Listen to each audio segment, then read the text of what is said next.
اعوذ باللہ من الشیطان الرجیم، بسم اللہ الرحمن الرحیم۔ وَلِكُلٍّ دَرَجَاتٌ مِّمَّا عَمِلُوا وَمَا رَبُّكَ بِغَافِلٍ عَمَّا يَعْمَلُونَ وَرَبُّكَ الْغَنِيُّ ذُو الرَّحْمَةِ إِن يَشَأْ يُذْهِبْكُمْ وَيَسْتَخْلِفْ من بعدكم ما يشاء كما أنشاكم من ذرية قوم آخرين إنما توعدون لآت وما أنتم بمعجزين قل يا قوم اعملوا على مكانتكم إني عامل فسوف تعلمون من تكون له عاقبة الدار إنه لا يفلح الظالمون۔ ٹھیک ہے انشاءاللہ۔ تو اب یہ آیت تو سمپل ہی ہے۔ دیکھیں پیچھے ہم نے اللہ سبحانہ تعالیٰ نے مشرکین، کس کی بات ہو رہی ہے؟ مشرکین مکہ کی بات ہو رہی ہے کہ اور ان کے جرائم بتائے جا رہے ہیں۔ وعلیکم السلام ورحمۃ اللہ وبرکاتہ۔ سورہ الانعام جو ہے وہ بنی اسرائیل پر ان کے اوپر حجت تمام کی جا رہی ہے اور ان کو دعوت دین بھی دی جا رہی ہے، ان کو تنبیہ بھی دی جا رہی ہے، ان کو ان کے جرائم بھی بتائے جا رہے ہیں۔ تو اللہ سبحانہ تعالیٰ نے پیچھے کئی آیات میں ان کے بارے میں باتیں فرمائی، ان کے جرائم بتائے ہمیں۔ پھر اللہ تعالیٰ نے ہمیں یہ بھی بتایا کہ اس دن کچھ چہرے جو ہوں گے وہ سفید ہوں گے، چمک رہے ہوں گے، کیونکہ وہ اچھے انجام کو پہنچیں گے، یعنی قیامت کے دن۔ اور کچھ چہرے ایسے ہوں گے جو کہ سیاہ ہو رہے ہوں گے، کیونکہ ان کو اپنا برے انجام کا سامنے ان کے نظر آ رہا ہوگا کہ اب جو ہے ہم سزا پائیں گے ہم اپنے کیے پر۔ انہیں احساس سے جرم ہوگا اور انہیں سخت ندامت اور حسرت ہوگی کہ یہ ہم نے کیا کر دیا۔ تو اللہ سبحانہ تعالیٰ یہاں فرما رہے ہیں کہ ہر ایک کے درجات ہے، کس وجہ سے؟ کس کی بیس پر؟ اعمال کی وجہ سے۔ انسان اس دنیا میں امتحان کے لیے آیا ہے اور اس کو اپنے عمل سے، اپنے ایمان سے یہ ثابت کرنا ہے کہ ہاں بالکل، اس کو یہ ثابت کرنا ہے کہ وہ اللہ سبحانہ تعالیٰ کی جو جنت اللہ نے بنائی ہے، جو کہ اللہ کی رحمت ہے، اس میں رہنے کے قابل ہے یا نہیں ہے۔ اور اگر نہیں تو پھر وہ کوڑے کرکٹ کی طرح، جس طرح ایک کوڑے کو ڈال دیا جاتا ہے اور اس کے بعد پلٹ کے کوئی انسان نہیں دیکھتا نا، گاربیج ہم پھینکتے ہیں تو پھر گاربیج کی طرف دیکھنے کی بھی کراہت محسوس ہوتی ہے۔ تو اسی طرح ان کو جہنم میں پھینک دیا جائے گا، جو کہ اس دنیا میں جانوروں کی طرح آئے اور رہے، نہ اپنی عقل کو استعمال کیا، نہ اپنے دل کو استعمال کیا، نہ آنکھوں سے دیکھا، نہ کانوں سے سنا۔ حق سے مکمل طور پر جو لوگ حق سے غافل ہو کر اس دنیا کو بس کھیل تماشے کی جگہ سمجھ کر زندگی گزار کے چلے گئے اپنی من مانی کام کر کے اور اللہ کی ناراضگی کما کر، تو پھر ان کا انجام ایسا ہی ہوگا۔ پھر ہمیں اس آیت سے پتہ چلتا ہے کہ جہنم اور جنت میں بھی درجات ہوں گے، یعنی کہ جو لوگ جنت میں چلے جائیں گے پھر ان کے درمیان بھی درجات ہوں گے کہ کتنے اعمال، کتنے زیادہ، کس کے اعمال کتنا ایمان مضبوط لے کر آئے، کتنا تقویٰ کیا، کتنے نیک اعمال کیے، اس لحاظ سے ان کے درجات بھی ہوں گے۔ اور اسی طرح جہنم میں مجرموں کے بھی درجات ہوں گے کہ کتنا بڑا مجرم ہے، اس لحاظ سے وہ زیادہ سے زیادہ عذاب کے حصے میں جائے گا، زیادہ سے زیادہ جہنم کی گہرائی میں جائے گا۔ اللہ سبحانہ تعالیٰ ہم سب کو محفوظ رکھے اور اللہ تعالیٰ ہم سب کو جنت فردوس نصیب کرے، آمین۔ اب اللہ سبحانہ تعالیٰ نے یہ بتانے کے بعد اللہ تعالیٰ بندوں کو بتا رہے ہیں یہاں پر کہ جو اتنی محنت کی جا رہی ہے، انبیاء بھیجے اللہ نے ہدایت کے لیے، اور اللہ سبحانہ تعالیٰ انبیاء اتنی محنت کرتے ہیں، اتنے سالوں تک تم کو سمجھاتے ہیں، اور اللہ سبحانہ تعالیٰ نے اتنے بے شمار انبیاء بھیجے یکے بعد دوسرے، اور تم کو ہدایت کے لیے کتابیں بھیجی، تو یہ سارا کچھ اللہ نے اس لیے نہیں کیا کہ اللہ کو تمہاری ہدایت کی ضرورت ہے کہ تم ہدایت پا جاؤ گے تو اللہ سبحانہ تعالیٰ کو فائدہ پہنچے گا. کیونکہ دیکھیں دنیا میں انسان کی طاقت لوگوں کی اکثریت سے ہوتی ہے کہ اس کے فالوورز کتنے ہیں، تو اس لحاظ سے انسان کی طاقت ہوتی ہے. مگر اللہ سبحانہ تعالیٰ تو غنی ہے، اللہ سبحانہ تعالیٰ اپنی ذات میں غنی ہے، اس کو کسی کی ضرورت نہیں ہے، نہ بندوں کی ہدایت کی نہ بندوں کی گمراہی سے اللہ کی بادشاہت پر کوئی فرق نہیں پڑے گا. ہاں البتہ اللہ کی خوشی، اللہ کی رضا اس چیز میں ہے کہ بندے ایمان لے آئے، ہدایت پر چلے اور جنت میں پہنچے. یہ اللہ کی خوشی ہے، کیونکہ اللہ سبحانہ تعالیٰ اپنی رحمت سے بندوں چاہتا ہے کہ بندے اس کی رحمت سے فائدے اٹھائے. لیکن اللہ سبحانہ تعالیٰ کی اپنی بادشاہت پر کوئی اثر نہیں پڑتا، چاہے کوئی بات مانے چاہے نہ مانے. تو یہاں پر اس آیت کو ہم شروع کرتے ہیں، وہ اور ربوں کا، تیرا رب الغنی، الغنی ہے یعنی بے نیاز ہے، ذو الرحمہ ہے اور رحمت والا ہے. اللہ تعالیٰ الغنی ہے اور ذو الرحمہ ہے. تو یہاں پر دیکھو آپ لوگوں کو تھوڑی سی گرامر میں نے سمجھائی تھی شروع میں جب اس بہت پہلے، کہ جب ایک جملہ ہوتا ہے عربی میں، جیسے ھذا عالم، یہ ایک عالم ہے، تو جو یعنی کہ عالم جو ہے وہ نکرہ ہوتا ہے، معرفہ نہیں ہوتا، کیونکہ عالم خبر ہے اس جملے میں اور ھذا مبتدا ہے. تو مبتدا ہمیشہ معرفہ ہوتا ہے اور خبر ہمیشہ نکرہ ہوتی ہے. لیکن یہاں پر مبتدا ربوں کا، تیرا رب الغنی، تو جیسے عام جملہ ہوتا تو تیرا رب غنی ہے تو غنی ذو رحمت یہ ہوتا، ٹھیک ہے، ذو رحمت ہوتا. لیکن یہاں پر الغنی اور ذو رحمت، ذو الرحمہ آیا ہے، تو یہ دونوں میں مبالغہ ہے، یعنی کہ اس میں یہ ایک عام قاعدے سے ہٹ کر آیا ہے کہ خبر جو ہے وہ معرفہ ہے. میں تھوڑی سی گرامر بتا رہی ہوں، آپ لوگوں کو تھوڑا سا پریشان نہ ہوئیے گا. انشاءاللہ یہ چیزیں آپ کی سیکھی ہوئی ہیں، بس ایک اچھا پوائنٹ ہے تو میں نے کہا آپ کو بتاؤں. تو اسی وجہ سے الغنی کا ترجمہ یہ ہوا ہے کہ صرف وہی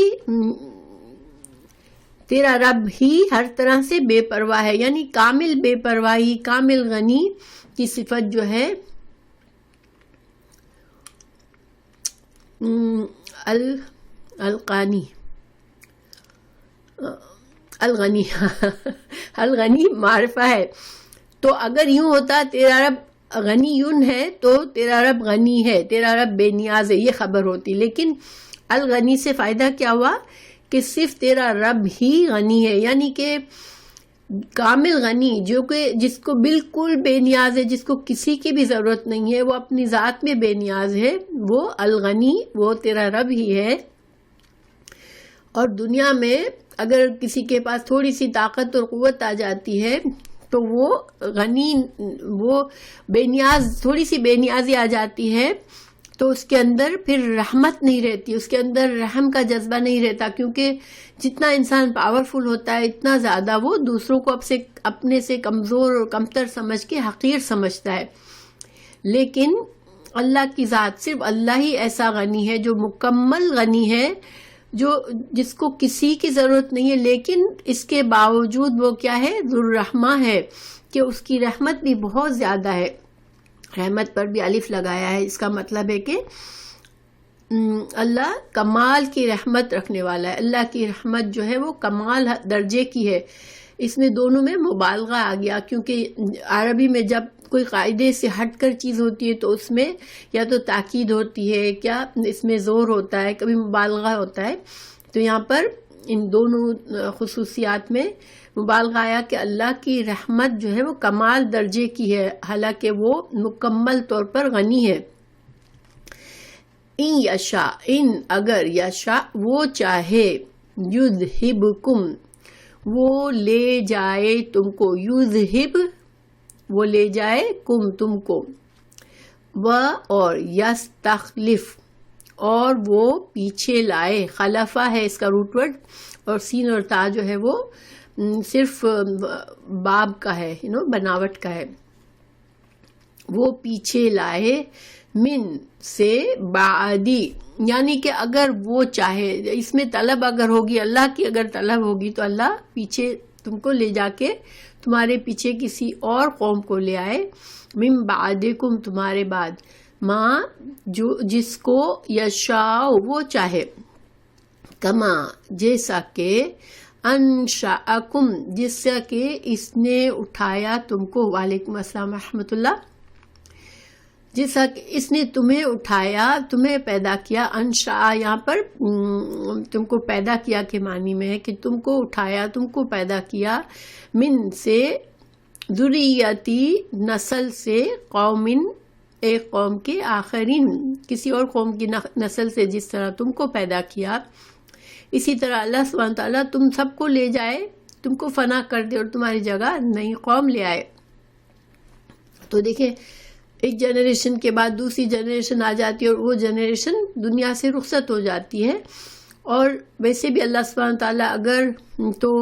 چاہے، اللہ نے ہمیں قرآن میں مثالیں بھی دی ہیں کہ اللہ نے بہت سی قوموں کو ان کی جب مہلت پوری ہو گئی تو ان کو ہلاک کر دیا، کیونکہ ان کے اندر انبیاء آئے، ان کو سمجھایا، ان کو ہدایت کی طرف بلایا، اور بہت کوشش کی، پھر بھی نہ مانے، انبیاء کے خلاف چالیں چلی اور اللہ کے دین کو مکمل طور پر ریجیکٹ کیا، سمجھتے جانتے بوجھتے، تو اللہ نے ان کو تباہ کر دیا اور اللہ نے ان کی جگہ دوسری قوموں کو اٹھا دیا. تو اللہ سبحانہ تعالیٰ کے لیے یہ کوئی چیز وہ نہیں ہے کہ وہ اتنے لوگ ختم ہو گئے یا اتنے لوگ نئے آ گئے، کیونکہ اللہ بے نیاز ہے ان سب چیزوں سے. اللہ سبحانہ تعالیٰ کے نزدیک اگر قیمت ہے انسان کی تو اس کا تقوی اور اس کا ایمان اور اس کے اخلاص ہے کہ اللہ کتنے اخلاص سے اللہ کو مانا اور اللہ کا حق ادا کیا کہ جو اللہ نے پیدا کیا اس کے لیے انسان اس کو اکیلا سمجھا، توحید کا حق ادا کیا اور اللہ کی فرما برداری میں زندگی گزاری. تو وہ آدمی، وہ انسان اللہ کے نزدیک بہت عزت والا ہوتا ہے، اللہ اس کو اکرام دیتا ہے. لیکن جس نے جانور کی طرح کبھی سوچا ہی نہیں اور زندگی برباد کر دی، کھایا پیا انجوائے کیا زندگی میں اور کبھی اللہ کا شکر نہ ادا کیا، نہ کبھی گناہوں کی بخشش مانگی، تو پھر اس کی زندگی بے مقصد ہوئی. تو یہاں پر ایک طرح سے دھمکی ہے قریش کے لیے، کیونکہ قریش آپ کو پتہ ہے کہ سورہ الانعام ٹورڈز دا اینڈ مکی زندگی کے ٹورڈز دا اینڈ جو نازل ہوئی تھی، جس میں بہت شدید حالات تھے. رسول اللہ صلی اللہ علیہ وسلم کو قتل کرنے کے منصوبے بنا رہے تھے مشرکین، اور وہ اپنی سرکشی میں اتنے بڑھ گئے تھے کہ ان کو اللہ سبحانہ تعالیٰ نے تنبیہ کی کہ تم اتنا بڑھ گئے ہو، تم سمجھتے ہو کہ تم اس دنیا میں جو چاہو کرو گے، لیکن اللہ تعالیٰ غنی ہے، اللہ تعالیٰ بے نیاز ہے، اللہ جب چاہے تم کو تباہ و برباد کر سکتا ہے، جس طرح اللہ نے دوسری قوموں کو تباہ کیا. تو یہاں پر ایک حدیث ہے، اللہ کی رحمت، اللہ کی 100 رحمتیں ہیں. رسول اللہ صلی اللہ علیہ وسلم نے فرمایا اللہ کی 100 رحمتیں ہیں ایک دنیا میں اللہ نے نازل فرمائی، جس کی وجہ سے حدیث میرے سامنے نہیں ہے، سوری میں لکھنا بھول گئی ہوں، لیکن اس کا میں خلاصہ بتا رہی ہوں، اللہ سبحانہ تعالیٰ مسٹیک معاف کرے. حدیث تو صحیح ہے کہ اللہ کی جو ایک رحمت اللہ نے اس دنیا میں اتاری ہے، اس رحمت کی وجہ سے وحشی جانور اپنے بچوں کو کی ٹیک کیئر کرتے ہیں اور اس کو کھلاتے ہیں پلاتے ہیں. دیکھیں ہر جانور چاہے کتنے سے کتنا وحشی ہو، کتنے سے کتنا زیادہ خطرناک ہو، وہ اپنے بچے کو پالتا ہے اور اس سے محبت کرتا ہے، اس پر شفقت کرتا ہے. تو یہ جو شفقت ہے وہ انسانوں میں، جانوروں میں، وہ اللہ سبحانہ تعالیٰ کی رحمتوں میں سے صرف ایک رحمت اللہ نے نازل فرمائی دنیا میں. تو اس رحمت کی وجہ سے انسان اور جانور جو ہے وہ اپنی اولاد سے اتنی محبت کرتے ہیں اور ایک دوسرے سے محبت کرتے ہیں. اور اللہ کی جو 99 رحمتیں ہیں وہ آخرت کے لیے ہے اور وہ صرف مومنوں کے لیے ہے. اللہ سبحانہ تعالیٰ ہمیں ان میں سے بنائے جن کو اللہ کی آخرت کی رحمتیں بھی ملے اور دنیا کی بھی. آمین. یہ جو مضمون ہے یہ دوسری جگہوں پہ بھی قرآن میں آیا ہے کہ اے لوگوں، اگر یہ ہے سورہ النساء کی آیت نمبر 133، اے لوگوں اگر اللہ کو منظور ہو تو سب کو فنا کر دے اور دوسروں کو لے آئے. وہ قدرت رکھتا ہے کہ وہ انسانوں کو ساروں کو ایک ساتھ فنا کر دے یا ایک 1 by 1 جس کی موت کا وقت آئے اس کو اٹھا لے. اسی طرح سورہ فاطر کی آیت نمبر 15 اور 17 میں اللہ نے فرمایا، اے لوگو تم سب اللہ کے محتاج ہو اور اللہ بے نیاز ہے. وہ چاہے تو تم کو ذلیل کر دے، تباہ کر دے، مغلوب کر دے اور تمہارے بدلے نئی قوم کو لے آئے. تو گویا انسان جو ہے وہ بھول جاتا ہے، وہ اس کو جب دنیا کی نعمتیں ملتی ہے تو اپنی سرکشی میں وہ اللہ کی قدرت اور اللہ کے پاور کو بھول جاتا ہے کہ مجھے ایک لمحے میں اللہ سبحانہ تعالیٰ نیست و نابود کر سکتے ہیں. مگر انسان بس اکڑتا رہتا ہے. اور اللہ سبحانہ تعالیٰ چونکہ ذو رحمہ ہے، دنیا میں اللہ تعالیٰ بندوں کی تمام نافرمانیوں کی باوجود بھی اللہ سبحانہ تعالیٰ اس کی مہلت سے پہلے اس کو نہیں اٹھاتے. اسی طرح قوموں کو بھی ان کی مہلت پوری ہونے سے پہلے نہیں تباہ کرتے. اور اللہ ہی کی رحمت ہے کہ اللہ نے رسولوں کو بھی بھیجا اور ہدایت کا سامان بھی کیا. یہ بھی صرف محض اللہ کی رحمت ہے. جیسے کہ میں نے بتایا کہ اللہ سبحانہ تعالیٰ کو بندوں کی فرما برداری نافرما برداری سے کوئی فرق نہیں پڑتا. اگر سارے بندے اللہ کے فرما بردار ہو جائیں تب بھی اللہ کی بادشاہت میں کوئی اضافہ نہیں ہوگا، اور سارے بندے اگر اللہ کے نافرمانی پر اتر آئے تب بھی اللہ کی بادشاہت میں کوئی کمی نہیں ہوگی کیونکہ اللہ سبحانہ تعالیٰ اپنے آپ میں غنی ہے. ہاں اللہ سبحانہ تعالیٰ کی یہ رحمت ہے کہ اللہ مہلت سے پہلے ہر انسان کی، ہر قوم کی مہلت ہے کہ اس کی مہلت کا وقت جب تک پورا نہیں ہوتا اللہ تعالیٰ اس کو فنا نہیں کرتا. اب آیت نمبر اگلی آیت ہے اِنَّا بے شک ماں جو توعدونا جس کا تم وعدہ کیے جاتے ہو، جس بات کا تمہیں وعدہ کیا جا رہا ہے، لآت وہ آنے والا ہے. وما اور نہیں ہو تم انتم بمعجزین تم اللہ کو عاجز کرنے والے نہیں ہو کہ اللہ کو تم کسی طرح سے عاجز کیا ہوتا ہے؟ کسی چیز کے حصول سے قاصر رہنا. تو اللہ عاجز نہیں ہے کہ اللہ تم کو سزا نہ دے اور اللہ تم کو تمہاری مہلت کو پورا کرنے پر تم کو اٹھا نہ لے. اللہ عاجز نہیں ہے ان باتوں سے. اللہ جب چاہے جب وہ کر سکتا ہے. تو یہ ایکچولی ایک طرح سے شدید تنبیہ ہے مشرکین کے لیے کہ مشرکین اصل میں یہ سمجھتے تھے کہ ہم اتنا کچھ کر رہے ہیں لیکن یہ جو قیامت کی اور عذاب کی اور جو ہم سے باتیں کی جاتی ہے وہ تو کچھ بھی نہیں ہو رہا. تو اس کا مطلب ہے کہ ہم جو ہے وہ ہمیں کوئی پکڑ نہیں سکتا. لیکن اللہ سبحانہ تعالیٰ نے ان کو یہاں تنبیہ دی کہ تم اللہ کو عاجز کرنے والے نہیں ہو. اور دیکھیں یہی ہوا جب آپ یہ جو سورہ تھی یہ ہجری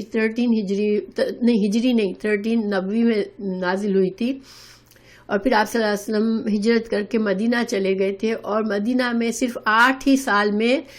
ہجری سال میں مکہ فتح ہوا. اس کے بعد پورا عرب مسلمان ہو گیا اور کہیں بھی مشرکین آباد نہیں رہ سکے. جو اللہ کے شدید ترین مجرم تھے جن کے نصیب میں ایمان نہیں تھا وہ یا تو مر گئے یا چلے گئے. لیکن پورا عرب جو تھا وہ اب اللہ سبحانہ تعالیٰ نے مسلمانوں کی حکومت میں کر دیا اس کو. اللہ نے اپنے رسول صلی اللہ علیہ وسلم سے وعدہ پورا کیا اور تمام ملک پر قبضہ عطا کیا. اور مخالفین کو اللہ نے ان کے رحم و کرم پر چھوڑا. جب فتح مکہ ہوا تو آپ صلی اللہ علیہ وسلم حاکم تھے اب وہ فیصلہ کر سکتے تھے جو چاہتے جس کو سزا دیتے، مگر آپ صلی اللہ علیہ وسلم بھی رحمت للعالمین ہے، انہوں نے مکہ میں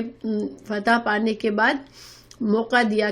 کہ جو بھی مسلمان ہونا چاہے ہو جائے، اور سارے لوگ مسلمان ہو گئے تھے سوائے جن لوگوں کے نصیب میں نہیں تھا، باقی سب مسلمان ہو گئے تھے۔ اللہ سبحانہ تعالیٰ رسول اللہ صلی اللہ علیہ وسلم نے عام معافی کا اعلان کیا تھا کہ جسی طرح حضرت یوسف علیہ السلام نے اپنے بھائیوں کو کہا تھا لا تثریب علیکم یومن، آج کے دن تم پر کوئی زیادتی نہیں ہوگی، کوئی پکڑ نہیں ہے، تو اسی طرح سے رسول اللہ صلی اللہ علیہ وسلم نے بھی مکہ میں یہی اناؤنس کیا تھا کہ آج تم پر کوئی پکڑ نہیں ہے۔ تو اللہ سبحانہ تعالیٰ نے لیکن اپنے نبی صلی اللہ علیہ وسلم کو حاکم اور غالب بنا دیا، اور آپ ہی کی زندگی میں جو ہے وہ اسلام اتنا پھیلا کہ پورا عرب اسلام کے غلبے میں تھا، اور پھر آپ کی وفات کے بعد مشرق سے مغرب تک ملک فتح ہو گئے، یعنی کہ جو فارس اور روم کی بڑی بڑی حکومتیں تھیں وہ بھی فتح ہو گئی۔ تو اللہ سبحانہ تعالیٰ جو ہے وہ اس کو کوئی عاجز نہیں کر سکتا، اللہ جب چاہے جسے چاہے اس کی مہلت ختم کر کے اس کو نیست و نابود کر دے، اس کو دنیا میں بھی ذلیل کر دے اور آخرت میں بھی اس کو سزا دے۔ ورنہ دیکھیں اگر آپ پریکٹیکل اس سے دیکھیں کہ اتنے لوگوں کی زندگی بدلنا اتنے شارٹ ٹائم میں یہ ممکن نہیں ہے، ایک دنیا بھر میں انقلاب آ گیا اتنے شارٹ ٹائم میں۔ تو اللہ سبحانہ تعالیٰ نے سورہ مومن میں فرمایا 51-52 میں کہ یقیناً ہم اپنے رسولوں کی اور مومنوں کی مدد کر سکتے ہیں دنیا میں بھی اور آخرت میں بھی۔ تو یہی بات یہاں بھی کہ ایک طرح سے اشارہ کیا کہ اللہ تعالیٰ اگر تم نہیں مانو گے تو تم عاجز کرنے والے نہیں ہو، اللہ تمہیں دنیا میں بھی رسوا کرے گا اور آخرت کا عذاب تو پھر ہے ہی تمہارے لیے۔ تو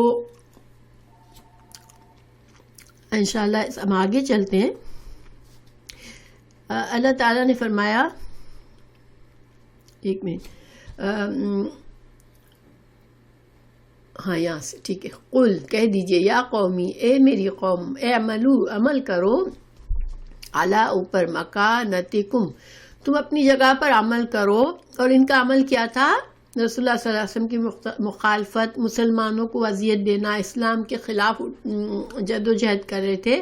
یہ ان کا عمل تھا، ٹھیک ہے، اور کفر اور جہالت پر ٹکے ہوئے تھے۔ تو اللہ تعالیٰ نے رسول اللہ صلی اللہ علیہ وسلم سے فرمایا آپ کہہ دیجئے کہ میری قوم تم عمل کرو اپنی جگہ پر، یعنی جو بھی تم اگر نہیں مانتے ہو تو کرتے رہو جو تم کر رہے ہو، انی بے شک میں عاملون میں بھی عمل کرنے والا ہوں۔ اور آپ صلی اللہ علیہ وسلم کا عمل کیا تھا کہ دین کی تبلیغ کر رہے تھے اور دین کا پیغام لوگوں تک پہنچا رہے تھے۔ تو آپ صلی اللہ علیہ وسلم خیر خواہی کا عمل کرتے رہے اور یہ اپنی جانوں پر ظلم کرتے رہے۔ تو اللہ تعالیٰ نے فرمایا ٹھیک ہے کرتے رہو، نہیں مانتے ہو تو، اور یہ ایک اجازت نہیں ہے کہ اللہ تعالیٰ نے اجازت دیو کہ اچھا چلو ٹھیک ہے تم غلط کام کرو، یہ ایک سخت قسم کی وعید ہے، دھمکی ہے کہ ٹھیک ہے، جیسے انسان کہتا ہے نا ٹھیک ہے کر لو بھائی میں دیکھ لوں گا بعد میں، تو اسی طرح کی ایک دھمکی ہے کہ تم جو ہو وہ کرو جو تمہیں کرنا ہے۔ اور یہ سورہ ہود کی آیت نمبر 121-122 میں بھی ہے اسی طرح کی بات، کہ میں بھی یہی بات ترجمہ ہے جو ایمان نہیں لاتے ان سے کہہ دو کہ تم اپنی جگہ عمل کیے جاؤ اور ہم بھی عمل کرتے ہیں، اور انتظار کرو ہم بھی انتظار کرتے ہیں۔ تو اور اسی دھمکی کے پھر نتیجے میں جیسے کہ میں نے بتایا کہ بہت جلدی مکہ فتح ہوا اور پورے عرب میں رسول اللہ صلی اللہ علیہ وسلم کا غلبہ آ گیا، اور پھر اللہ تعالیٰ نے مسلمانوں کی حکومت کو اور بھی بڑھایا۔ فسوف، تو ان قریب، تعلمون، تم جان لو گے، یعنی تمہیں پتہ چل جائے گا کہ کون صحیح ہے اور کون اپنے آپ پر ظلم کر کے تباہی کی طرف جا رہا ہے۔ من کون ہے، تکونو ہے لہو اس کے لیے، عاقبت الدار، آخرت کا گھر کس کے لیے، اور ظاہری بات ہے کہ آخرت میں پھر ان کے اعمال کے لحاظ سے وہ تو ذلیل و رسوا ہوں گے، اور جو نیک اعمال کرنے والے ہیں انبیاء کرام مومنین، پھر ان کے لیے آخرت میں بڑا مقام ہے۔ انہو بے شک لا یفلحو نہیں فلاح پاتے الظالمون، اور فلاح جو ہے ایسی کامیابی ہوتی ہے جو محنت اور کچھ کرنے کے بعد حاصل ہوتی ہے. تو ان کے چونکہ اعمال ہی تباہی و بربادی والے تھے تو یہ پھر فلاح نہیں پا سکے اور وہ آخرت میں بھی عذاب کے حقدار ہوئے. پھر وَجْعَلُوا، اللہ سبحانہ تعالیٰ نے یہاں پر اب تھوڑا سا ٹاپک چینج ہو رہا ہے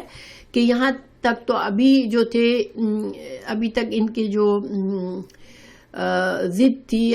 اسلام کے خلاف، جو ان کا جو مورچہ قائم کیا ہوا تھا انہوں نے، اور اسلام کے خلاف جو لڑ رہے تھے یا اسلام کو کہ رسول اللہ صلی اللہ علیہ وسلم کی دشمنی میں تھے، ایمان سے دور تھے، ہاں ان کے کفر کا ذکر تھا، ان کے شرک کا ذکر تھا. اب جو ہے ان کے جو جہالت کے مزید جو طریقے تھے کہ اعتقادی طور پر عملی حماقت کے عمل جو کرتے تھے، وہ دیکھیں انسان جب صحیح دین پر نہیں ہوتا تو وہ عجیب و غریب چیزیں بھی دین سمجھ کے کر رہا ہوتا ہے، اور اگر عقل والا انسان سوچے تو اس کو سمجھ آئے کہ یہ کیا کر رہے ہیں. ہم جیسے کسی کافر کو بت کے سامنے کھڑے ہوئے دیکھتے ہیں اور وہ خود ہی اس بت کو صاف کرتا ہے اور ٹھیک سے رکھتا ہے، پہلے بناتا ہے ہاتھ سے، پھر اس کے پاس آگے جھکتا ہے، تو ہمیں بڑی بیوقوفی کی بات لگتی ہے، مگر ان کو یہ بات بیوقوفی کی نہیں لگتی. ایسا کیوں ہوتا ہے کہ دین کے معاملے میں انسان اپنی عقل کو سائڈ پہ رکھ دیتا ہے، حالانکہ یہ صحیح طریقہ نہیں ہے. دین سوچ سمجھ کے دلائل کے بیس پر لینے کی ضرورت ہوتی ہے. تو اب اللہ تعالیٰ ان کی ان جہالت کو بتا رہے ہیں کہ وہ جہالت میں وہ کیا کیا کام کرتے تھے، ان کے تھوڑے کام بتا رہے ہیں. وَجَعَلُوا، انہوں نے مقرر کر لیا، للہ، اللہ کے لیے، مما، اس میں سے جو، ذرا، اللہ نے پیدا کیا، من الحرث جو ہے کھیتی کو حرث کہتے ہیں. کھیتی میں یعنی کہ جو پیداوار ہوتی ہے اس میں سے انہوں نے کچھ حصہ مخصوص کر لیا. والانعام، اور جو مویشی تھے ان میں سے کچھ حصہ، نصیباً، ایک حصہ مخصوص کر لیا. اور پھر کیا کہا، فقالو، ہذا، یہ، للہ، اللہ کے لیے ہے. بزعمہم، یہ ان کا اپنا گمان تھا، اللہ کی طرف سے ان کو کوئی دلیل نہیں تھی اس بات کی کہ ہاں یہ تمہاری کھیتی میں اتنا حصہ اللہ کا ہے اور اتنا تمہارے بتوں کا ہے، لیکن انہوں نے اپنے اندازوں سے بنا لیا کہ یہ اللہ کا حصہ ہے. اور اللہ کا حصہ سے مطلب کیا ہے کہ وہ اس میں سے وہ صدقہ خیرات کرتے، غریبوں کی مدد کرتے، لوگوں کو کھانا کھلاتے، نیکی کے کام کرتے تھے. ٹھیک ہے. اور وَهَذَا لِشُرَكَائِنَا، اور یہ حصہ ہمارے شریکوں کے لیے، یعنی بتوں کا حصہ بھی نکالتے تھے اور اللہ کا حصہ بھی نکالتے تھے، یعنی اپنے لیے بھی رکھتے تھے، لیکن جو ان کی کھیتی ہے، جو ان کے انعام ہے، مویشی ہے، اس میں صدقہ خیرات کے طور پر سمجھ کر یا نیک اعمال سمجھ کر وہ کیا کرتے تھے، 2 حصے نکالتے تھے. ایک حصہ وہ کہتے تھے یہ اللہ کا ہے تو اس کو وہ خرچ کرتے تھے، اس سے وہ اپنے لحاظ سے نیک کام کرتے تھے. اور دوسرا حصہ جو تھا وہ کہتے تھے کہ یہ نظر ہمارے بتوں کی نظر دینے کا ہے، ان کو خوش کرنے کا ہے. تو پھر کیا کرتے تھے، تو جو کانا ہے لشرکائہم، ان کے شریکوں کا جو حصہ ہوتا تھا، فلا، تو نہیں، یا سیلو، وہ پہنچتا تھا اللہ، اللہ کی طرف. تو اگر کبھی ایسا ہوتا تھا کہ ان کی جو فصل ہے وہ کم آئی اور بہت زیادہ پھل نہیں آئے، بہت زیادہ جانور نہیں ہیں ان کے پاس، یعنی کمی پڑ گئی، تو وہ کیا کرتے تھے کہ شرکا، ان کے بتوں کا جو حصہ ہوتا تھا اس میں کمی آ گئی ہے، ان کو جتنا انہوں نے سوچا تھا یا جتنا پرومس کیا تھا، وہ مجاریوں کو یا وہ جو بتوں کے پجاری ہوتے تھے جو ٹیک کیئر کرتے تھے، ان کو انہوں نے جو کہا ہوتا تھا کہ ہم اتنا حصہ دیں گے، اب اتنا حصہ اب پھل میں کمی ہو گئی یا جانوروں میں کمی ہو گئی، تو کیا کرتے تھے کہ پھر اس حصے میں سے وہ تھوڑا نکال کے، یعنی اللہ کے لیے جو حصہ انہوں نے چوز کیا ہوتا تھا کہ 2% ہم اللہ کی راہ میں خرچ کریں گے اور 5% ہم بتوں کے لیے خرچ کریں گے. اب وہ 5% والے میں کچھ کمی آ گئی، صحیح طرح سے پھل نہیں ہوگے یا جانور میں کچھ کمی ہو گئی، تو اب وہ اس 5% کو کم نہیں ہونے دیتے تھے. وہ کیا کرتے تھے کہ جو اللہ کے نام پر کچھ حصہ انہوں نے چوز کیا ہوتا ہے اس میں سے وہ اس میں کمی پوری کر دیتے اور اللہ کے حصے لیے جو حصہ نکالتے تھے اس کو کم کر دیتے تھے. وما کانا، اور نہیں جو تھا،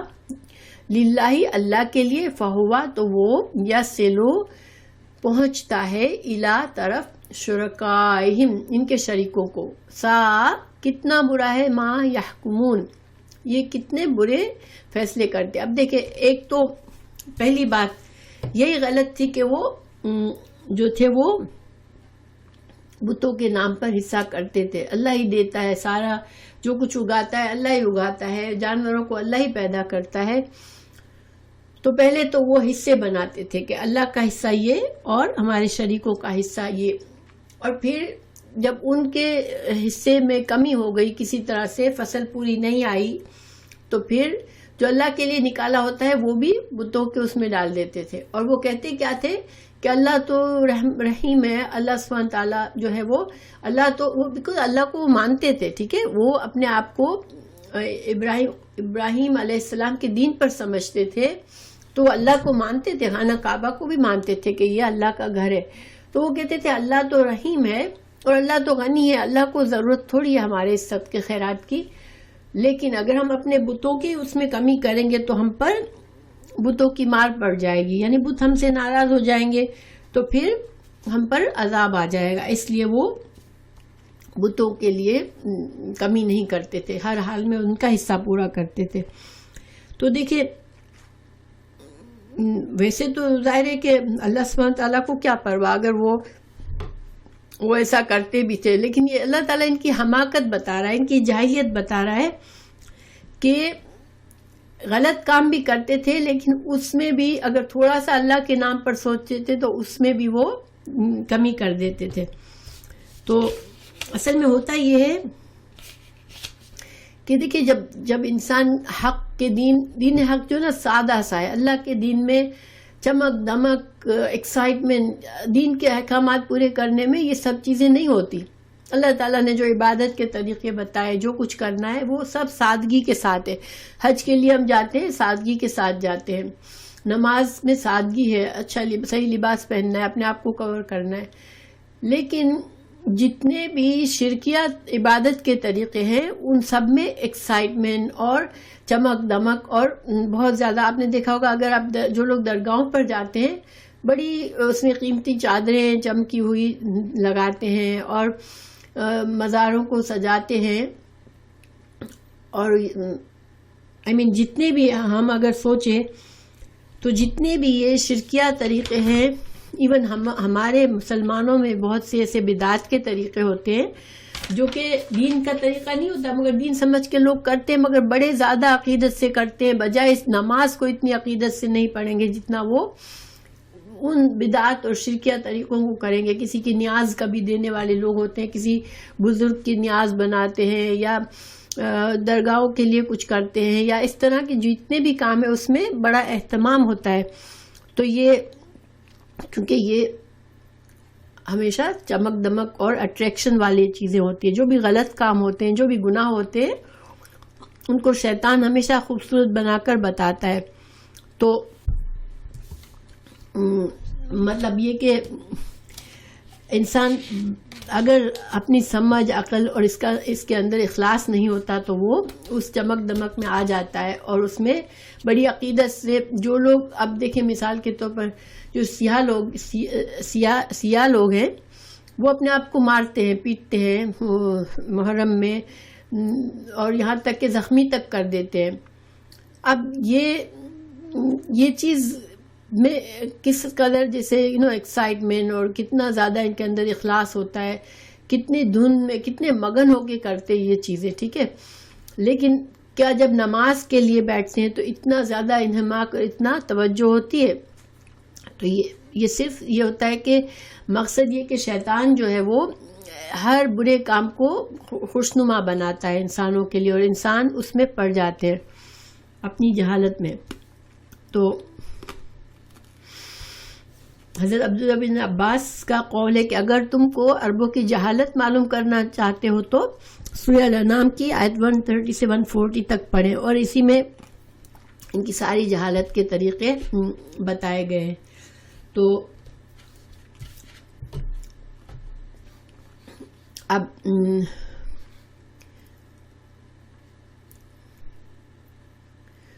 اللہ تعالیٰ نے آگے فرمایا وَكَذَلِكَ، اور اسی طرح زَيَّنَا، خوبصورت بنا دیے،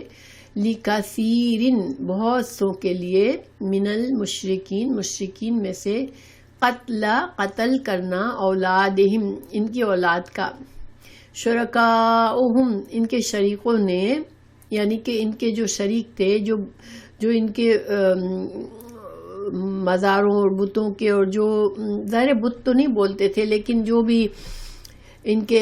ٹیک کیئر کرنے والے ہوتے تھے، جو مجاور ہوتے تھے، وہ ان کو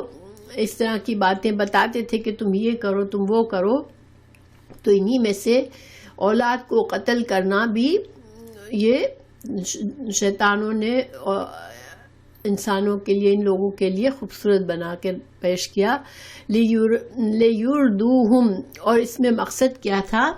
کہ وہ ان کو ہلاک کر دے. دیکھو شیطان جو ہے انسان کو مکمل طور پر ہلاک کرنا چاہتا ہے، ان کی نسل کو برباد کرنا چاہتا ہے. تو اولاد کو قتل کرنا بھی شیطان نے ان کے لیے خوبصورت بنا دیا تاکہ انسانوں کی نسل کو نقصان پہنچے. وَلِيَلْبِسُوا، اور تاکہ مشتبہ ہو جائے، کر دے، علیہم، ان پر، دینہم، ان کے دین کو. تو دین میں ایسی ایسی چیزیں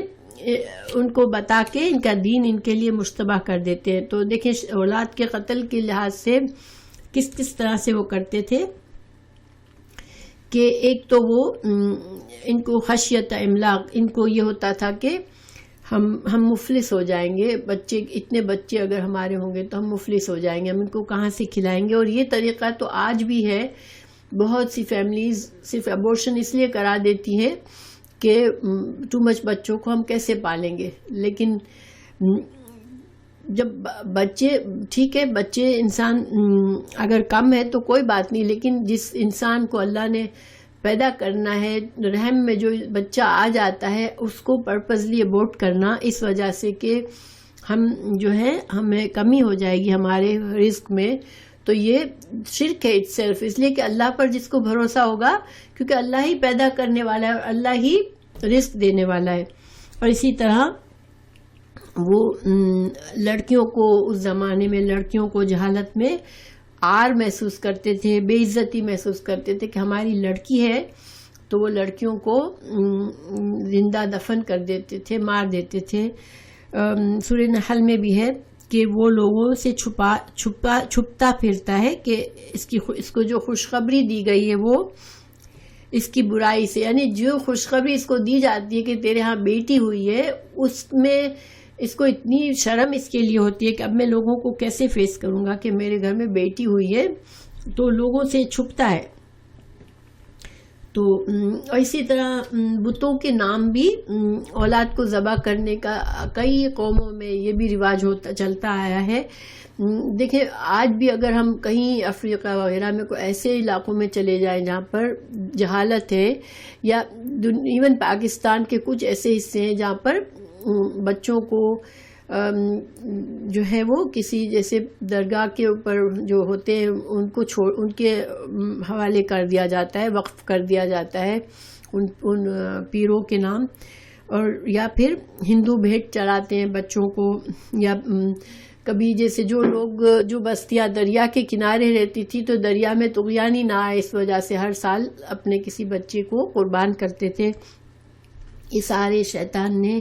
ایسی چیزیں ان کے اندر ڈالی کہ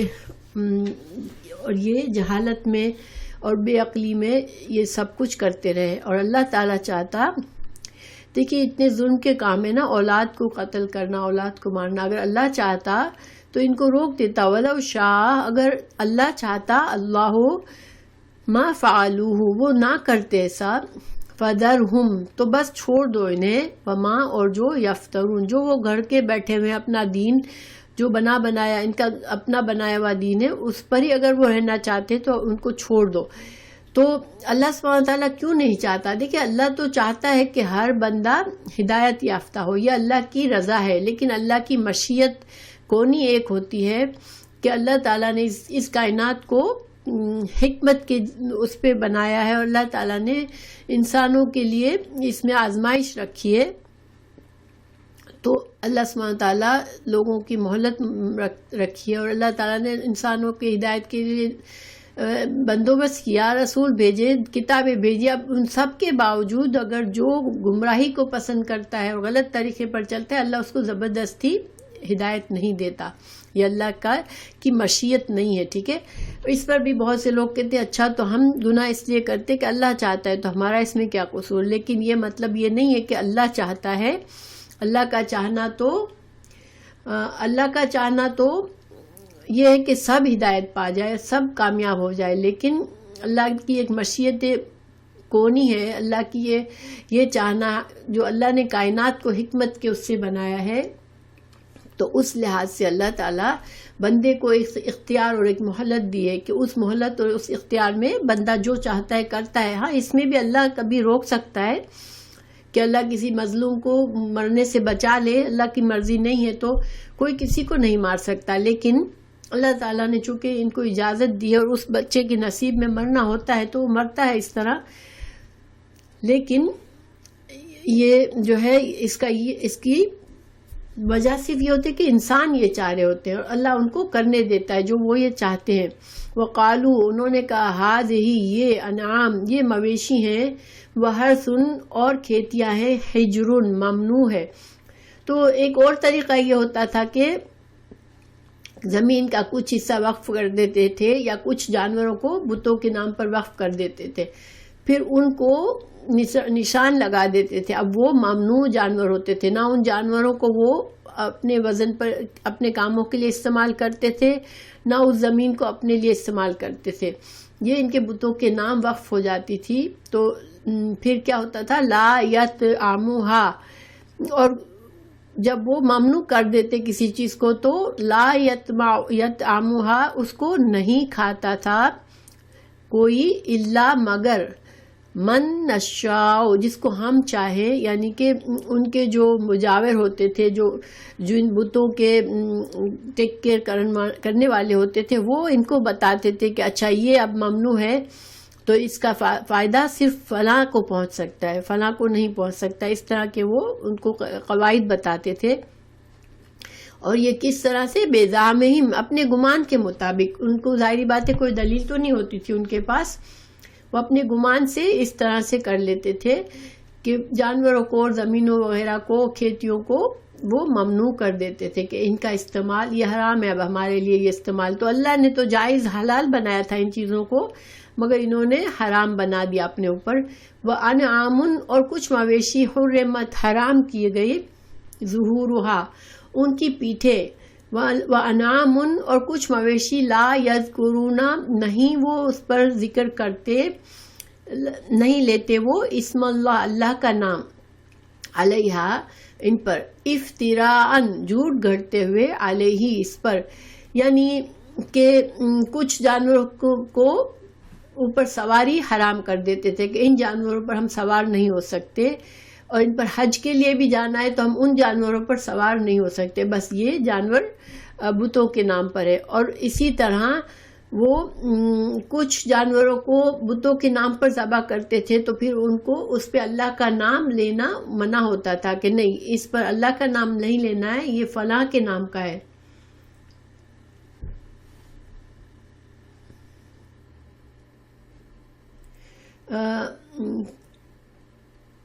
قربانی کے جانور پر سواری جائز ہے، ٹھیک ہے۔ جیسے اب تو قربانی کے جانور پر سواری کی ضرورت نہیں پڑتی، لیکن پہلے زمانے میں جیسے سپوز کسی نے اونٹ قربان کرنا ہے اور وہ اس نے اپنی قربانی اپنے گھر میں خریدی، پھر وہ سفر کر کے جاتا ہے حج کے لیے تو راستے میں وہ اس قربانی کے اونٹ پر سوار ہو سکتا ہے، ٹھیک ہے، اور اسی کو پھر جا کے قربان کر سکتا ہے۔ لیکن یہ تو اپنے جانوروں کو بتوں کے نام پر کر کے بھی اس کے اوپر پھر حج کے سفر بھی، وہ حج کے لیے تو جاتے تھے، ان کے شرکیہ حج ہوتا تھا، لیکن حج پر بھی جانا ہے تو ان جانوروں کو اب وہ استعمال نہیں کرتے تھے. اور پھر ان جن کو قربان بتوں کے نام پر قربان کرنا ہے وہ ممنوع ہوتے تھے کہ ان پر اللہ کا نام نہ لیا جائے. تو اللہ سبحانہ تعالیٰ فرما رہے سیجزیہم، عن قریب وہ بدلہ دے گا ان کو، بما بوجہ اس کے جو کانو وہ تھے یفترون، اتنے بڑے گناہ اور ظلم کی کام کرتے تھے نا، یہ اللہ کے حلال کو حرام کرتے تھے، حرام کو حلال کرتے تھے. تو یہ سارے کام اللہ سبحانہ تعالیٰ ان کو ضرور ان جھوٹ، یہ سارے جھوٹ تھے، اور اللہ تعالیٰ ان کے اس جھوٹ پر ان قریب اللہ تعالیٰ ان کو ان کا بدلہ دے گا. وقالو، اور انہوں نے کہا ایک اور ان کا جرم مطلب غلط طریقہ کہ وہ کیا کہتے تھے، ما فی بطونی ہذہ الانام، ما جو، فی میں، بطونی بطن میں، یعنی بطن کی جمع ہے بطون، جو پیٹ میں ہے، ہذہ ان الانام مویشیوں کے، خالصۃ خالص ہے، لذکورنا ہمارے مردوں کے لیے، ذکرن کی جمع ذکور، مردوں کے لیے، ومحرمن، و حرام ہے، علی اوپر، ازواجنا ہماری عورتوں پر، ہماری بیویوں پر. ایک اور یہ طریقہ تھا کہ اگر کوئی جانور حمل ہے، اس کے جانور بچہ ہونے والا ہے، اب وہ بچہ اگر زندہ پیدا ہوتا ہے تو وہ اس میں سے صرف مرد کھا سکتے ہیں، ان کے مردوں کے لیے ہے، کہ زندہ بچہ اگر پیدا ہوا تو اس کا گوشت صرف مردوں کے لیے ہے، اور ان کی بیویوں پر وہ حرام ہے. وہی یکن، اور اگر وہ ہو، میتتن، اگر پیٹ میں بچہ مر گیا پیدا ہونے سے پہلے پھر اس کو نکالا، تو فہم، تو وہ فیہی اس میں شرکاء، پھر اس میں مرد اور عورت سب کھا سکتے تھے. جو بچہ پیٹ میں مر گیا اس کو نکال کے مرد اور عورت سب کھا سکتے تھے، یعنی ڈیلیوری سے پہلے بچہ پورا بنا ہوا ہے، وہ مردہ پیدا ہوا تو اب اس کو عورتوں کو بھی کھلاتے تھے اور خود بھی کھاتے تھے، مگر زندہ پیدا ہوا تو اس کا گوشت عورتوں پر حرام کرتے تھے. سیجزیہم، عن قریب بدلہ دے گا ان کو، وصفہم، ان کا بیان، یہ جو صفات مقرر کر دی انہوں نے، اس کا اللہ تعالیٰ ان کو عنقریب بدلہ دے گا. انہو، بے شک وہ، حکیم، حکمت والا ہے، علیم، علم والا ہے. قد، تحقیق، خسر الذین، خسرہ ہوتا ہے مکمل نقصان، جس کا یعنی کہ اگر بزنس میں انسان پیسہ لگائے تو اس کی اصل پیسہ بھی چلا جائے اور نفع بھی چلا جائے تو وہ خسرہ ہوتا ہے، نقصان، مکمل نقصان. الذین، ان لوگوں نے، قتلوا، جنہوں نے قتل کیے، اولادہم، اپنی اولاد کو، سفہم، حماقت سے، بغیر علم، بغیر علم کے، جنہوں نے اپنی اولاد کو قتل کیا، ٹھیک ہے. وحرموا، اور انہوں نے حرام کیا، ما رزقہم اللہ، اللہ نے جو ان کو حلال رزق دیا تھا اس کو انہوں نے اپنے اوپر حرام کیا، جو میں نے اوپر پیچھے باتیں بتائی. اس طرح سے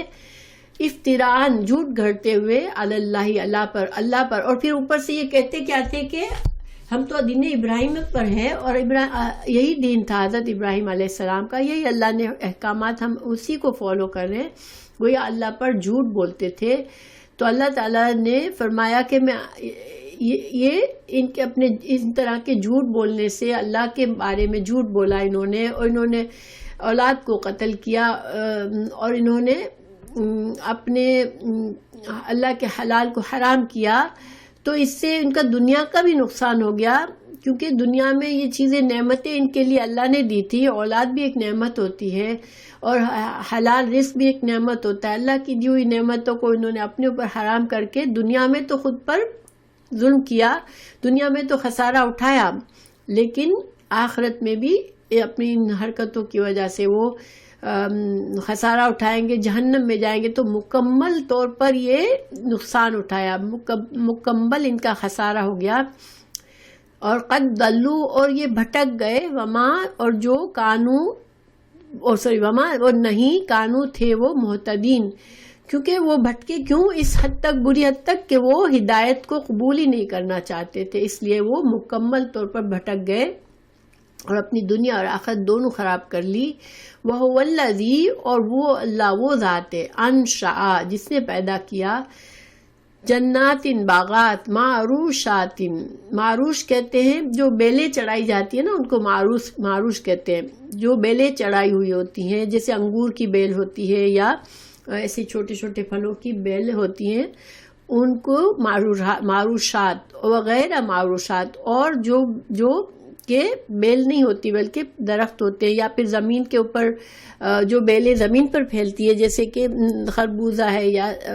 اس طرح کی چیزیں ہیں، وہ بیل زمین پر پھیلتی ہے، وہ اوپر نہیں چڑھتی۔ تو اللہ تعالیٰ نے پیدا کیے ایسے پھلوں کو جس کے درخت جو ہے وہ اوپر ان کی بیلیں چڑھائی جاتی ہے، اور ایسے درخت جو کہ اپنے تنے پر ہوتے ہیں یا پھر وہ زمین میں ان کی بیلیں پھیل جاتی ہیں۔ والنخل، اور کھجور کے درخت، وزرع، اور کھیتی، مختلف ہیں، اکلوہ، ان کے کھانے، یہ سارے درخت زمین سے اگتے ہیں، ایک ہی پانی ایک ہی مٹی میں، لیکن ان کے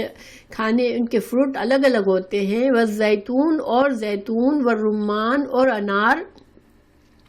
متشابہن، آپس میں ملتے جلتے ہیں، وغیرہ متشابہن، اور غیر ملتے جلتے نہیں ہیں، یعنی یہ فروٹ تو اللہ تعالیٰ نے زمین سے ہی اگائے، لیکن یہ کچھ ایک دوسرے سے مشابہ ہوتے ہیں اور کچھ بالکل بھی مشابہت نہیں ہوتی۔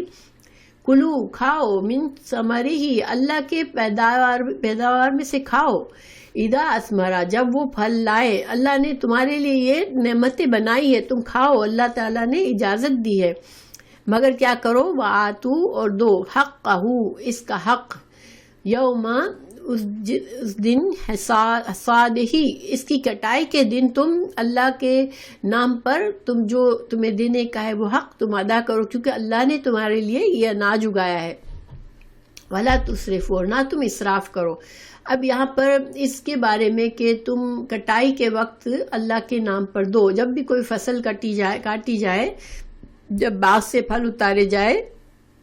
تو پھر اسلام میں یہ کہ زکوٰۃ دینی ہوتی ہے، ٹھیک ہے۔ اور جب جو باغات، جو کھیت ایسے ہوتے ہیں جس میں اللہ تعالیٰ قدرتی طور پر بارشوں سے یا تالاب سے یا قدرتی ذرائع سے پانی مہیا ہوتا ہے، ان کی پیداوار میں سے عشر یعنی 10واں حصہ زکوٰۃ ہوتی ہے، ٹھیک ہے۔ اور جو کھیت ہوتے ہیں جن کو کسان نے، جیسے آج کل ٹیوب ویل لگاتے ہیں، ٹھیک ہے، یا کسان نے اپنے ہاتھ سے چھوٹی چھوٹی نالیاں نکال کے پانی دیتا ہے وہ کسی کنویں سے، یا اس میں محنت ہوتی ہے انسان کی اپنی، تو ایسی پیداوار کا 20واں حصہ یعنی کہ نصف عشر جو ہے وہ زکوٰۃ کا نصاب ہے۔ تو اللہ تعالیٰ نے فرمایا کہ اللہ کی نعمتوں کو پیچھے بتایا کہ یہ اللہ کی نعمتوں کو بلا وجہ اپنے اوپر حرام کرتے ہیں اور اپنا نقصان دنیا کا اور آخرت کا کرتے ہیں، لیکن اصل کیا طریقہ اللہ نے کیا بتایا ہے کہ اللہ نے تمہارے لیے ساری چیزیں نعمتیں بنائی ہیں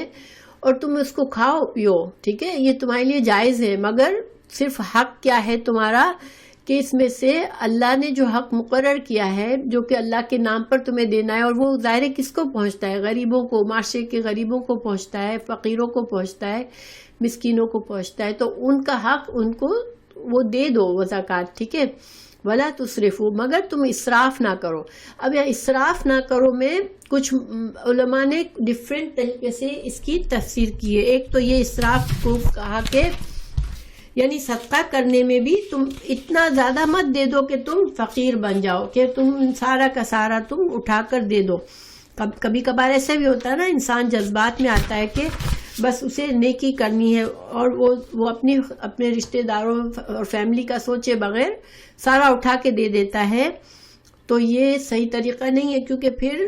اس انسان کے جو ماتحت ہے، جو ان پر اس کی ذمہ داری ہے، اس کی اولاد، اس کی بیوی، اس کے گھر والے، پھر وہ فقیر ہو جائیں گے۔ تو اس میں دینے میں بھی اسراف نہ کرو، اللہ نے بس جتنا کہا ہے اتنا حصہ تم دے دو۔ اور دوسرا معنی یہ ہے کہ جب تم یہ کھاؤ پیو، اللہ نے اجازت دی کہ تم کھاؤ پیو ان ثمرات کو، تو اس کھانے پینے میں تم زیادتی نہ کرو، اسراف نہ کرو کہ اتنا سارا کھاؤ کہ تمہارے جسم کی ضرورت سے زیادہ تم اسٹف کرتے ہو خود کو، یا پھر تم زیادہ پکا کر تھوڑا کھا کے باقی پھینک دیتے ہو، ضائع کر دیتے ہو. اس طرح سے اسراف مت کرو، ٹھیک ہے. تو یہ اسراف بھی منع ہے. اور وہ اسراف بھی منع ہے کہ انسان بہت زیادہ دے دے. اور ایک تیسرا معنی اس کا یہ کیا گیا کہ جب حکمران زکوٰۃ وصول کرنے کے لیے جائے تو لوگوں سے صرف جو اللہ نے مقرر کیا ہے عشر اور نصف عشر، اس سے زیادہ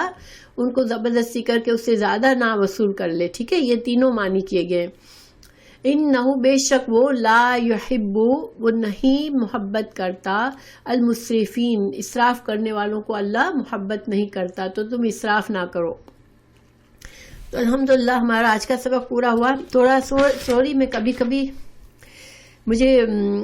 سانس میں پرابلم ہو جاتا ہے کسی دن، تو مجھے تھوڑا آج مسئلہ ہو رہا تھا. آئی ہوپ کہ میں نے سمجھانے میں آپ لوگوں کو پریشانی نہیں ہو رہی تھی، لیکن الحمدللہ کلاس مکمل ہوئی. اللہ تعالی ہمیں عمل کرنے کی توفیق دے اور ہمیں اسراف سے بچائے. دیکھیں یہ ساری جو باتیں ہمیں بتائی جاتی ہیں ان سب میں ہمارے لیے سبق ہے، ٹھیک ہے. ایک تو یہ سب سے بڑا سبق یہ ہے کہ جب انسان جہالت میں زندگی گزارتا ہے اور صحیح علم نہیں حاصل کرتا جو اللہ نے ہدایت بھیجی اس کا، تو پھر شیطان جو ہے وہ اس کے لیے آسان ہو جاتا ہے. جو انسانوں کے شیطان ہیں یا جو جانوروں کے شیطان ہیں وہ ہم کو غلط راستے پہ لگا دیتے ہیں اور جو خوبصورت طریقے بنا کے ہمیں حرام چیزوں کی طرف ڈال دیتے ہیں. اور انسان کے اندر یہ کمزوری ہے کیونکہ وہ خوبصورت جو چیزیں اٹریکشن ہے جس میں ایکسائٹمنٹ ہے اس کی طرف وہ آسانی سے چلا جاتا ہے. اور دین کے معاملے میں انفارچونیٹلی زیادہ لوگ سمجھتے ہیں کہ ہمیں عقل سے کام نہیں لینا ہے. عقل مند ترین لوگ بھی بتوں کے سامنے جھکتے ہوئے ان کو سمجھ نہیں آتی کہ ہم کیا کر رہے ہیں، کیونکہ بالکل اپنی عقل کو طاق پہ رکھ دیتا ہے انسان. جب اس کے عقیدے خراب ہوتے ہیں تو بس وہ عقیدے کے پیچھے چل رہا ہوتا ہے اور عجیب حرکتیں کر رہا ہوتا ہے. لیکن اللہ تعالیٰ نے یہ کبھی ہم سے نہیں کہا کہ ہم اپنی عقل کو نہ استعمال کریں، مگر عقل کا استعمال دین میں صرف کتنا ہے کہ دین کے دلائل قرآن اور حدیث کا علم حاصل کرے اور اس کے مطابق سمجھے اور اس کے مطابق دلائل کے مطابق اپنے دین پر چلے. اور بغیر دلائل کے جو ایسے غلط طریقے، جو بدعات اور غلط طریقے آ گئے ہیں ان کو نہ قبول کرے. دیکھیں آج انسان یہ نہیں کہہ سکتا کہ ہمارے پاس تو ذریعہ ہی نہیں تھا علم کا، ہم کیسے علم حاصل کرتے. تو قرآن اور سنت کا بیسک علم جس سے انسان ایک صاف ستھری زندگی اللہ کی رضا کے مطابق زندگی گزار سکے، اس حد تک علم ہر انسان کے لیے فرض ہے. کیونکہ اللہ تعالیٰ نے یہ اللہ کی رحمت کہا. اللہ نے دیکھیں کئی بار قرآن میں اللہ نے اس کو اپنی رحمت کہا ہے، اور ان آیات میں بھی اللہ نے بتایا کہ اللہ ذو رحمہ ہے. اللہ کی رحمت اس میں بھی کیا ہے کہ اللہ نے بندوں کے لیے انتظام کیا ہے صحیح غلط کا. تو جو لوگ اندھا دھن جو چلتے ہیں دوسروں کی باتوں پر اور اپنے عقیدوں کو کمزور کرتے ہیں، تو وہ اپنے دنیا اور آخرت دونوں خراب کرتے ہیں. اللہ سبحانہ وتعالی ہمیں توفیق دے کہ ہم الحمدللہ ہم لوگ دین سیکھ رہے ہیں اور ہم کوشش کر رہے ہیں کہ ہم کو قرآن اور حدیث کی سمجھ آئے، اور اللہ تعالیٰ ہمیں توفیق دے کہ ہم عمل بھی کریں. کہ صرف یہ باتیں ہمارے لیے دوسروں کی کہانیاں نہیں ہیں، یہ ہر چیز میں ہمارے لیے سبق ہے کہ ہم سیکھیں کہ ہم بھی انسان ہیں، اور جس طرح یہ بھی انسان تھے. ہمارے پاس جسے عقل ہے ان کے پاس بھی عقل تھی، لیکن ان کی عقل ماری گئی کیونکہ انہوں نے اس کو دین کا علم سیکھنے کے لیے تو استعمال کیا ہی نہیں، دلائل پر تو غور کیا ہی نہیں. بس جو شیطانوں نے ان کے لیے خوبصورتی بنا دی، اور جو ایزی جو بھی چاہے گا نا مجھے ایزی ہر چیز مل جائے، وہ لوگ ایسے ہی طریقوں میں پھنس جاتے ہیں کہ وہ ایزی دنیا میں کوئی چیز نہیں ہے. اللہ تعالیٰ نے ایک دستور اس دنیا میں انسان کے لیے ہر چیز اصولوں کے ساتھ بنائی ہے، حکمت کے ساتھ ہے، اور ہر چیز قواعد کے ساتھ ہے. تو انسان جتنی محنت کرے گا اتنا اس کے لیے وہ اپنی زندگی کو صاف ستھرا بنا سکتا ہے. تو اللہ تعالیٰ ہم سب کو، ہماری اولادوں کو خاص طور سے اللہ تعالیٰ ہدایت کے راستے پر جما کے رکھے. آئندہ نسلوں کو اللہ تعالیٰ دین کی سمجھ دے کے ہماری نسل اسلام کو اللہ تعالیٰ سر بلند کرے کہ اچھے لوگ پیدا کرے تاکہ اسلام کی عزت واپس سے مل جائے.